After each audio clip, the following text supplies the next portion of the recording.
Welcome to episode 201 of the Lone Hockey Podcast. Today I'm going to be talking about the Mikko Rantanen and Martin Necas trade in between Colorado and Carolina. So obviously it was really surprising, and when I first saw the news, I was really surprised. I obviously didn't expect Mikko Rantanen to get traded. I feel like when you look at that Colorado team and what they had, he was kind of an untouchable there. At least it seemed to be in terms of the play style that he had, the consistency that he brought to that team, and just really how relied upon he was in many different situations. And obviously, not necessarily a defensive player, but one of the NHL's premier power wingers who can do a lot of things other players couldn't do, especially at his size. And yeah, definitely a surprising move to see. But when you look at the depth of it now, I feel like it's kind of changed my perception a little bit more when it comes to Rantanen because obviously he's up at the end of the season. He's going to be looking for a lot of money. Somewhere around the term and the AAV of Leon Draisaitl is what I would imagine is going to happen. So I can understand why Colorado moved on from him because they didn't necessarily see, not necessarily see a future with him, but it was hard to envision him being a part of their long-term plan if he's going to get paid that much because they're going to have to pay Cale Makar and some other guys in the near future. And to keep that championship window open, they can't necessarily rely solely upon Rantanen to do that. And then you look at Martin Necas. Martin Necas, obviously a really intriguing player, was thrown around in trade rumors about a year or so ago. And for what he's evolved to be, he's really evolved as a possession driving winger this season. He's played really well in Carolina. He's been a guy at the start of the season was on fire. He was one of the NHL's leading scorers. He's kind of slowed down a little bit over the course of the last few months, I would say. But with Necas, you're still getting a guy who can play a premier style of game. He can play with speed, he can play with pace, and he's very active in terms of how he's able to attack with the puck on his stick. And he's very reliable when it comes to being able to be a play driving winger and also possession driving. So with Necas, you're getting a player who is still really skilled and can work in tandem with Nathan MacKinnon really well. And right now they're playing against Boston, and they have Necas on a line with McKinnon and Druin as of right now. So it'll be intriguing to see if that line sticks, but definitely a really intriguing trio there.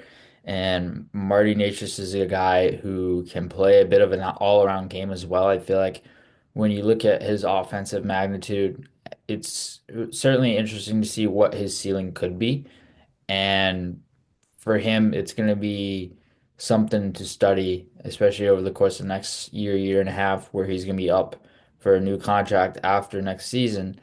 And it'll be interesting to see how that situation plays out. But with Marty Necas, you're getting a guy who can play up and down the ice. He plays with speed. He sprints to space really well. He's really active off the puck. Obviously, extremely, extremely skilled and just has a lot of skill and ability to be able to attack the puck and attack the net in many different ways. And I feel like Colorado didn't necessarily need a style of player like him, but adding a player like him, it certainly helps and amplifies their top six a little bit more based on speed and puck control, possession driving play, and just offensive play in general. And Martin Necas is certainly one of the NHL's younger stars as of right now. He's 26 years old.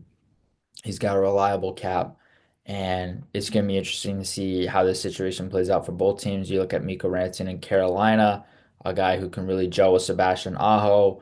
They were teammates internationally previously as well.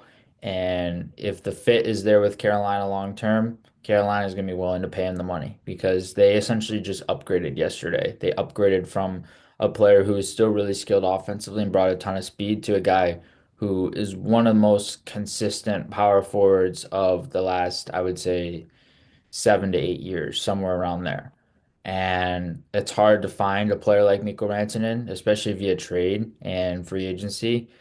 And it's hard to find players of his quality and his consistency. And Mikko Rantanen, what you're getting is consistency the most of anything else.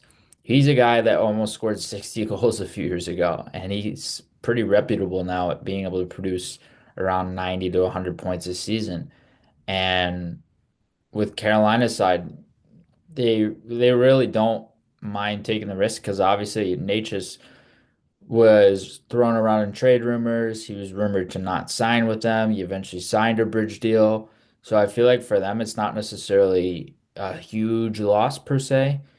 Versus Colorado, you could argue this is a much bigger loss for them in terms of what they're losing in Rantanen. But with Carolina, obviously a lot of risk there, but potentially a lot of reward attached to that as well. And then you look at how productive Mikko's been in the playoffs. That's another thing that's going to help them. Carolina is a team that struggled to get over the hump of losing in the playoffs. And even though they made some deep runs, they made some conference finals runs, they haven't found a way to go further than that. They're a team that's very consistent year in, year out in the regular season and then being able to get to the playoffs.